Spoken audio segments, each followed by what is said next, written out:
I'm a visual artist, I'm a writer, and I dabble in a lot of different genres in media and so on and so forth.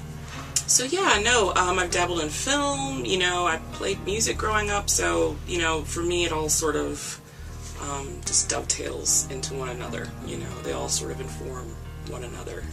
So you learn something, as a writer, you learn something from being a filmmaker, and the visuals sort of come into play, and they affect how you write and how you see the image that you're trying to convey. So you learn something from everything that you try. I'm probably never going to be a Spielberg or anything like that, but, at my core, I'm a writer, so, anything that's going to help me have that evolve is where I'm going to try it, basically. I've always been a storyteller. I've not always felt like I was a writer. That came even after my first book was published. So that wasn't until maybe a few years ago, 2010, 2011, I decided to make a conscious choice to be a writer. And that was after some stern talking tos from mentors of mine who said, what are you going to do?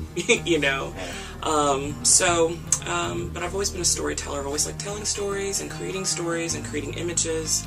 So I think that I just sort of stopped denying that that's who I was supposed to be. Yeah. I did go to Transy, yep, and my husband's from here, so I'm basically a Kentuckian at this point, Once you marry in, it's over. So, I'm always making something. I live very closely in close proximity with my imagination pretty much all the time. So if I'm not writing, I'm painting. If I'm not painting, I'm, trying to figure out how to edit in some sort of thing, some sort of program on the computer, and editing is an art form too, where I'm working on a manuscript. So I'm pretty much making art as often as possible. There's not really a high or a low point for me. I'm maybe a little more productive in the spring. Season transitions typically affect me, I think. It's just beautiful outside, how can you help but not just want to create and, imitate the creator, Fall, I tend to be a little more productive in the fall. Winter and deep summer are a little bit slower. I just want to, sit down at that point. But for the most part, I'm always doing something. A lot of the raw material does get produced in slower moments, and the editing tends to happen when I'm doing other things like school or touring or what have you. So it's all work, though. They don't tell you how much work it is when you sign up to be an artist. Doing the workshops does take time out of my own production, and that's a little bit of a self-sacrifice, in that I have something that I want to share with other people, so I'm not generating at that time, I'm sharing, which is part of the artist's path. Art is a conversation, so, part of that is me sharing and getting feedback from other people.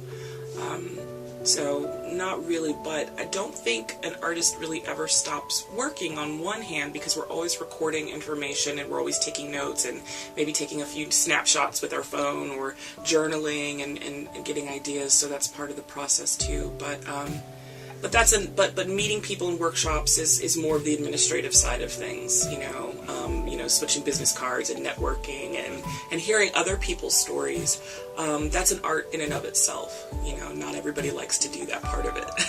So, but I love sharing the work. I mean, I'm not just sitting here in a room writing for myself. I'm writing to get to know people and to process, ideas and share ideas. And this is just my voice. This is the way I do it. I was researching a woman named Laura Nelson, and for those people who aren't familiar with my work, a lot of my work has to do with women and women's stories, and specifically Black women's bodies being the site of crisis, in a lot of cases, and also the site where sociology and science or economy sort of meet and conflate. So I might write a poem about a woman whose body is being propagated for cancerous cells that are going to end up being a big impact, a big influence on medicine and science and scientific discoveries, and or a slave who's being sold for parts across the Mason-Dixon line. So my interests sort of follow those routes. Laura Nelson was lynched was lynched in Oklahoma Bridge. And when I was researching her, I assumed that there had been other women who'd met the same fate in Kentucky. So I started just coming up with names and found sites and books that started listing names. And originally there were 14, but it turns out one of the names ended up being a man, so we ended up with 13 names of women and girls who'd been lynched in Kentucky through the late 19th to early 20th century. And that's a really interesting period because it's known as the nadir, which is post-Reconstruction. And it was a really volatile time for race relations in the United States and Kentucky, which has its own conflicted history in terms of, the Civil War politics and what happened after, and so on and so forth. So being black in Kentucky during that time period where, you had the KKK running around everywhere and sympathies were lying with the KKK, and, black men were given the right to vote, and people are trying to find jobs, and there's a lot of things that were sort of contributing to violence against black people. So it was a very, very tough time to try and make a living in the state.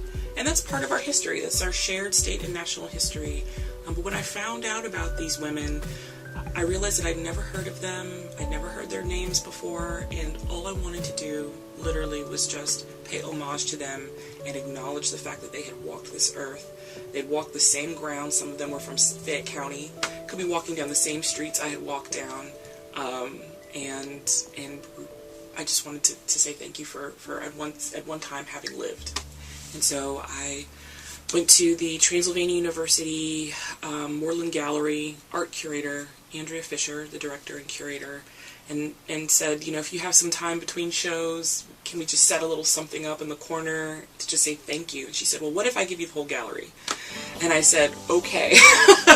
And we came up with a date right then and there, and a year later, we've got this exhibit and a live performance featuring 14 Kentucky musicians and wonderful sound engineer Dwayne Lundy, and my collaborator Angel Clark, who's the photographer, and Paul Brown, who was our assistant and videographer and a singer. I mean, it was just one of the most pure, collaborative moments that anyone could ever possibly hope for. Everything just lined up and it worked, And the community was amazing. Our community really, it was a sold-out crowd. And from what I understand, Moreland Gallery had a lot of traffic that month that the exhibit was up, more than usual. They had to open the galleries up on Saturdays, which they didn't typically have to do. So the community really reached out and embraced the topic, and we weren't trying to punish anybody. We were just trying to again, celebrate life. So, yes, I'm working on a manuscript right now. 2 manuscripts. One has more to do with really powerful women, like deities, oracles, Amazons, who just sort of come into your life. Star Trek characters, who come into your life and they speak to you and they help lead you and guide you. And that manuscript, I've just found all of these amazing, powerful women or women characters, heroines, figures, historical figures who have inspired me. And they just came and found me during a very tumultuous time in my life. And they saved me and they led me through. So I'm trying to give them a nice home to live in that manuscript. And the other one I'm working on primarily right now is all about the cosmos and the natural world, and examining matters of the heart through the lens of planets and cells and science and biology and physics. So I'm becoming a shade tree scientist.